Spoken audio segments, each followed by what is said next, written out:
And then I'll probably leave it at this angle. We're up. I keep getting up doing this the whole time. Yeah, that's right. All Like a right. moving feast. Yes, exactly. Now, what do you think was has been the partnership's greatest accomplishment thus far? You know, people talk at one level about specific projects and specific problems that were solved. I like to think of it at a different level, a more macro level, and I would say there are three things that are the greatest accomplishments. The first is the role of private sector initiative in actively leading, addressing issues, and solving problems. 25 years ago, given the problems in the regional economy, the private sector was primarily focused, understandably so, on making their own businesses successful, and didn't have the time or the organizational capacity to take on larger issues, community issues, regional economic issues.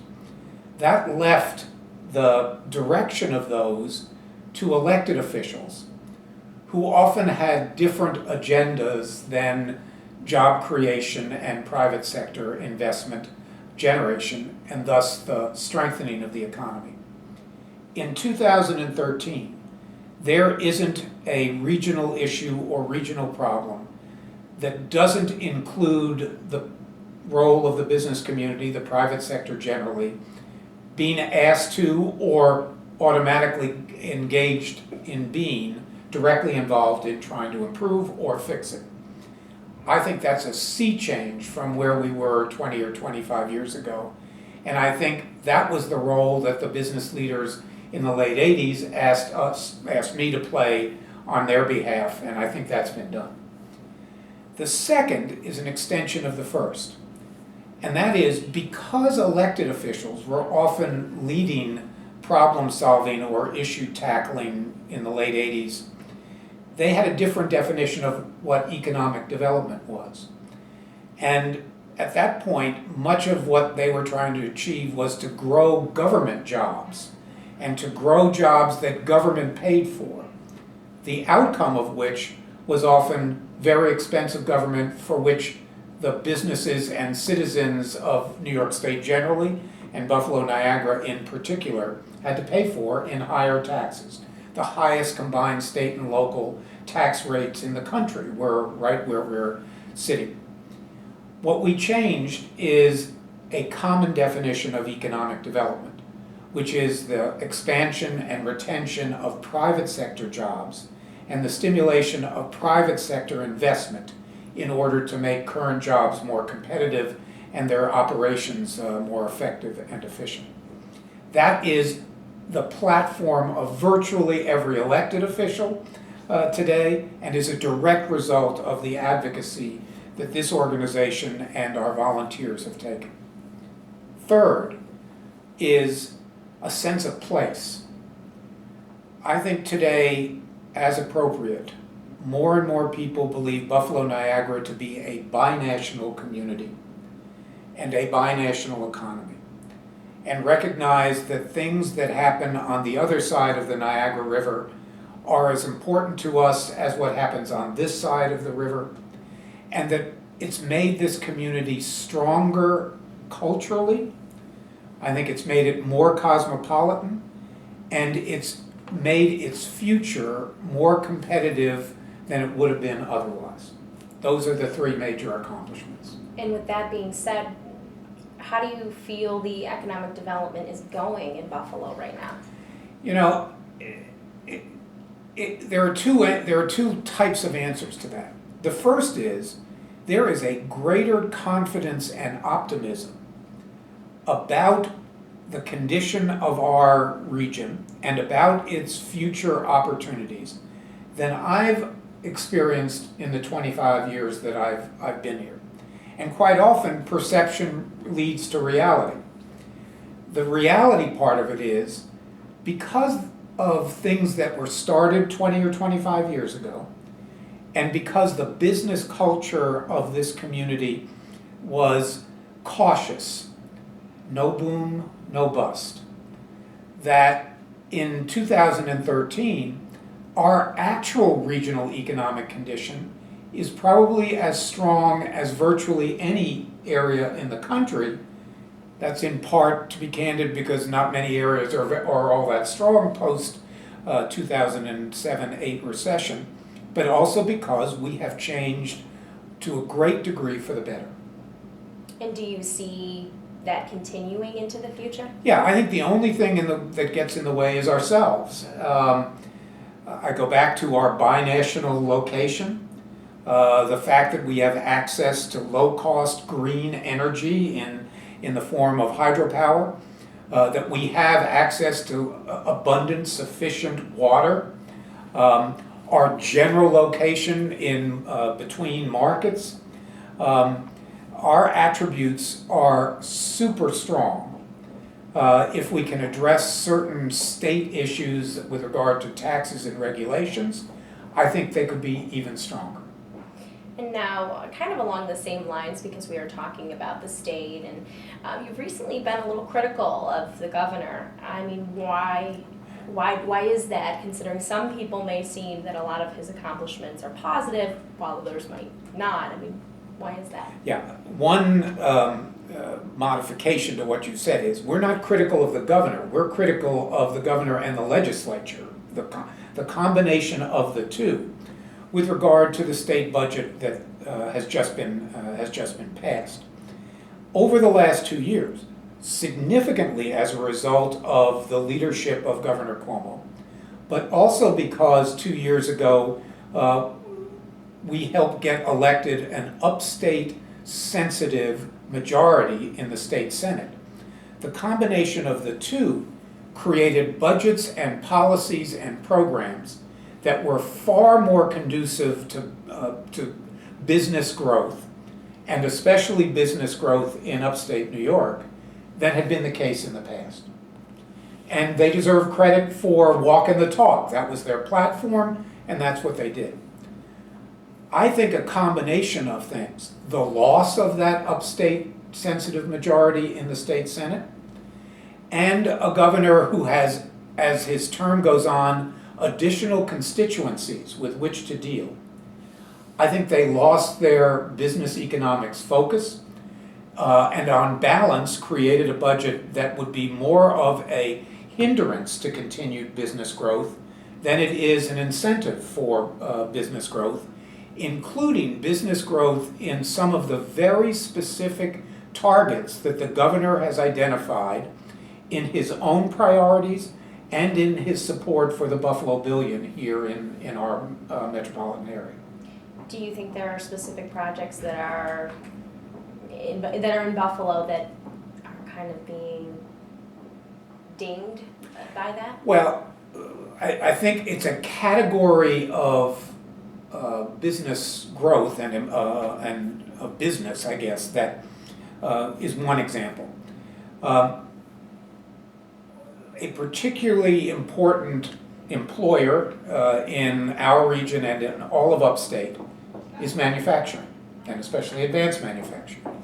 It's a target industry in our regional economic development plan, and continued innovation and competitiveness in advanced manufacturing is an initiative in the Buffalo Billion. One of the most abhorrent parts of this state budget, one that we warned the governor we would yell about if it was in place, was an extension of an energy surcharge called 18A that shouldn't have been in place when it was in place in 2009, which was set to expire this year, and which the governor and the legislature extended for 3 more years. They say we've extended it to go away after 3 years, but that's what they said in 2009 as well. And to add insult to injury, the increase that we have in our region is twice the increase that was agreed to on Long Island, which is not a heavy manufacturing area. And why is that the case? Well, the only thing that we can conclude is there is a huge voting bloc of 8 Republican state senators from Long Island, and in order to get their votes, they got Long Island's burden to be halved from that of the rest of the state. That's an explanation, but it's certainly no excuse. And there are major manufacturers here for whom just that energy surcharge adds nearly $1 million a year in their expenses. And that, once you make manufacturing less competitive by having higher costs, you lose manufacturing, which means you lose manufacturing jobs, and you lose the expertise that goes with it. That flies right in the face of what rhetorically the governor has said he is supporting. So basically, this 18A, to sum it up, it really is something that is going to hit hard for a lot of manufacturing businesses. Yeah, it's going to hit them hard, and it didn't need to be. What we hear is the reason they had to have the extension of 18A is because of this middle-class tax cut, which is, as people have described it, a kind of boondoggle check that everybody is going to get right before, of about $350, right before the 2014 elections, when everyone who voted for this, the governor and every member of the legislature, is up for re-election or election in 2014. Well, you shouldn't have had that tax rebate in the first place, and you would have had a far more sustaining and important economic impact by eliminating the surcharge. Now, do you think it's because a lot of downstate, legislators just don't understand what's going on up here? Yes, I mean that's absolutely the case. We as a region, culturally and economically, have a lot more in common with everything to our west, in Ohio and in Illinois and in Pennsylvania, than we do with metropolitan New York City. Economics and culture and interest. It's a very different place.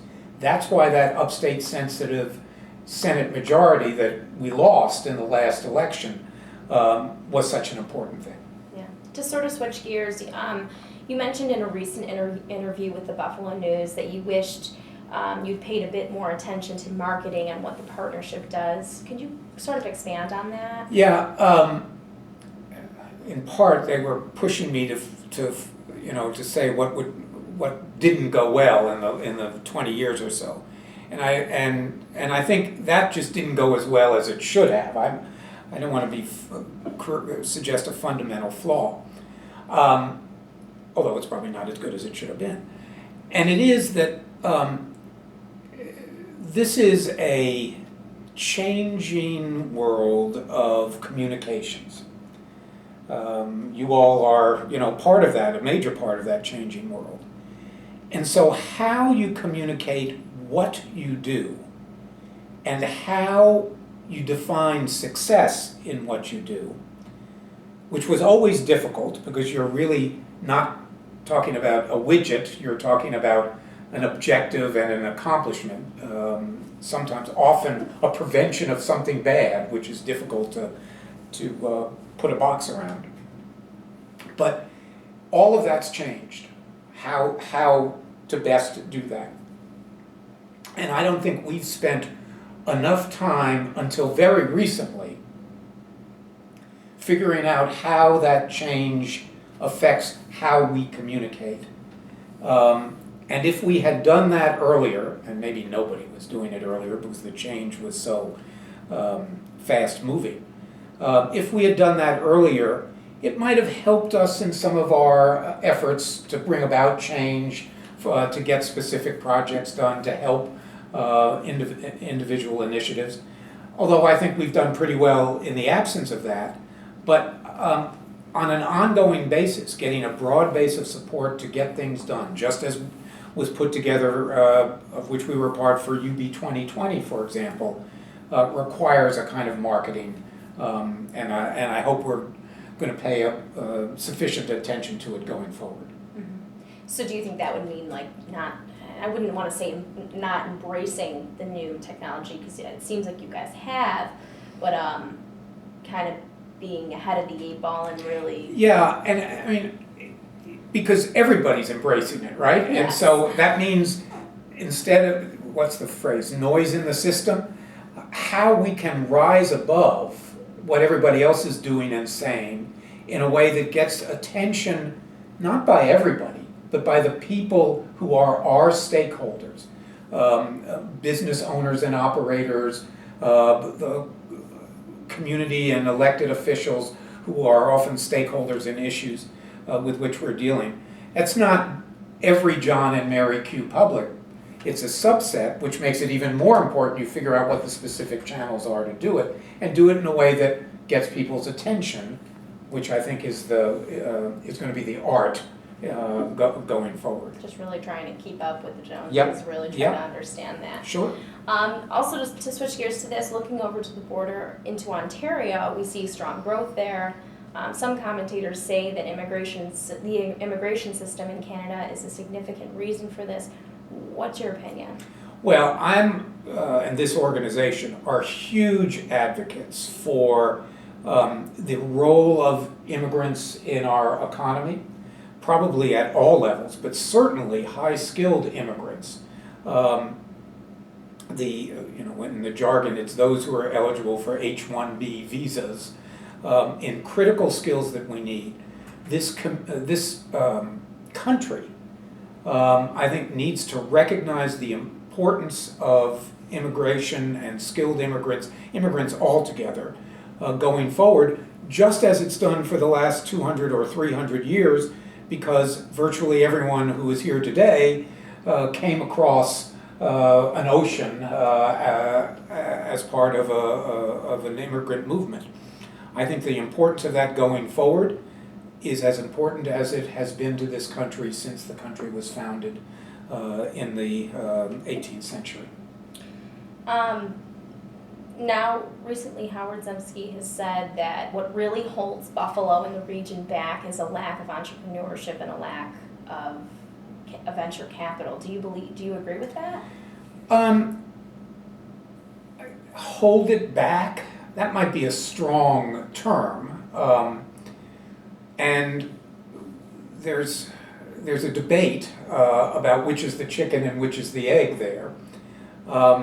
And there's also a debate about whether good business ideas have sufficient sources of funding here, or are there not enough good business ideas for those sufficient sources of funding to support. I don't think we have evidence that concludes what Howard may be saying, although he's not wrong. It's just a question of to what extent is that an issue. Every community wants entrepreneurs, and every community needs entrepreneurship to be a stimulus for business financing. I think we are growing our entrepreneurship here.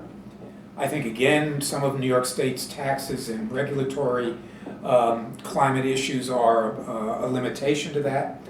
And I do think that there is sufficient business financing. And there's nothing wrong with undertaking initiatives to stimulate more of both. Mm-hmm. To get lighter on the topics, has the partnership talked about who will take over when you retire? There is a national search that has been underway since the beginning of the calendar year, and should be concluding within the next 30 days. And what is your advice for your successor, whoever that may be, obviously? Well, I think I'm probably the wrong person to give advice. I think anyone who's in a position like mine with a successor coming in may be the wrong person for that new person to listen to. But I think what this organization has been doing and how it has relied on a combination of our own staff expertise, the expertise and commitment of our member volunteers, and upon occasion hire outside counsel, is the only way going forward we can maintain sufficient capacity to address a continuing set of issues that Buffalo Niagara faces, almost every region faces in the country. And no single piece of that is probably going to be sufficient. So we need to have in the CEO position, someone who not only works hard, but also can motivate others, staff and volunteers, to work hard and stay engaged. Civic engagement is a measure of the success of virtually every good place in this country. We are a mid-sized community, not the largest community in the world. We're the base of people who might engage in civic issues isn't as large as other places. And so we need as many of them as possible to be engaged. And they need to be guided and helped and motivated by someone like the person who's taking my place. So that as an attribute and an objective is important. And then the other thing is, we are the kind of community we are. There is a degree of thick-skinnedness that comes with this job. As others have said in other positions, we're not elected officials. We don't need to feel we have to please people. Our job is to get things done. Our job often is to bring about change, and that inevitably generates pushback. And we can't shy away from what needs to be done because we're fearful of that pushback. That requires a thick skin. And what do you plan to do in your retirement? Is there things that you haven't been able to do when you've been working for all these years that you're wishing you're excited to do? Well, the first thing I'm going to do is lower my golf handicap by several strokes, which among people who know me would say that's not nearly enough. But I am going to do that. I don't know what I'm going to do, and I've been told by folks who recently have been in situations like mine, don't worry about it for a while. When you're ready to tackle something specific, you'll know it and you'll do it. And for a while, you just take a deep breath. And as I've said to other people, I'm looking forward to not having to get up at 5:30 every morning. I'm looking forward to not having to dress like a grown-up every day. And I am looking forward to not having to deal with some of the problems and personalities with whom I've had to deal over the past 25 years. Do you think maybe you'll teach at a college or of some sort that was talked about as soon as you announced, your retirement? Well, that was because I come from a university background and have taught. I think that is a possibility. I think writing is a possibility. Taking on issues is a possibility. The first possibility, though, is improving my golf game. All right. I'm going to turn off camera and turn off this. I had a few questions just more on the topic of the, over the border and stuff like that for another reporter who's working on something who wanted your perspective on that. But the camera's done, and